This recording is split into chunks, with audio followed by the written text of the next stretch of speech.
In the book, there's a marvellous quote, which is, if you can't make love, make money, which I think is one of the best lines written this century. Could you elaborate a bit on that? Well, it seems to me, in a way, to sum up part of the dilemma of the Western nations, which have made a great deal of money at the price of love. If I remember correctly, the phrase is exactly, people who can't make love, make money. I was thinking of Switzerland, for example. The Swiss, as we all know, are respectable, clean, and it doesn't matter to the Swiss who loses or wins what war. Every time I went there, they were building a new bank. And you sneeze, and stink of gold dust. Istanbul, on the contrary, is a very poor country, very poor people. Poverty is not pretty. Nevertheless, the Turks, the people I was dealing with, who had nothing, reminded me of the people I grew up with who had nothing, who would give you anything, a share of their bag, money, bread.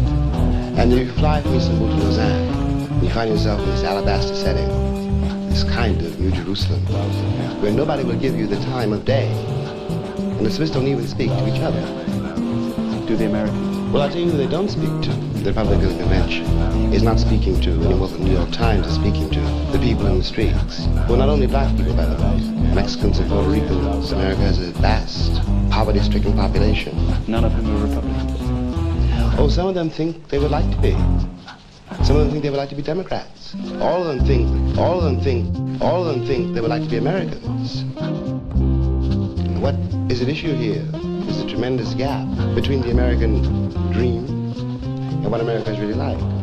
Why has that come about? To go back to people who can't make love and make money. For a very long time, the most real thing in that country was the conquest of land and the uses of people, to which people should not be put. People will use as things. And again, not only black people.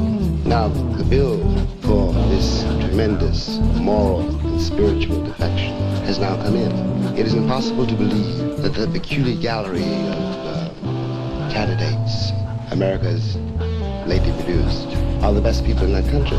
But this extraordinary sort of lack of communication between the people who govern and the people who are being governed. Now, I mean, has the communications industry in America conspired against it in some way? The communications industry in America is also at the mercy of the profit motive. What is to be communicated in the main is what people would like to think of America as being. What is not to be communicated in the main is the underside of the American coin.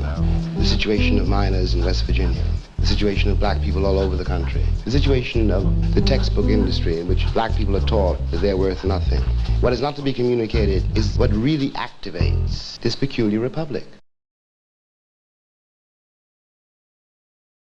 And it's very important to say this in England, because at the risk of offending you, and I know that I'm a guest in your country, the English fortunes are terribly tied to the American fortunes. The doctrine of white supremacy did not begin in America, but in Europe and especially here. So in a sense it can be said, since you use so much of that country, which was not then a country, as a dumping place for your convicts, you now deserve your presidents.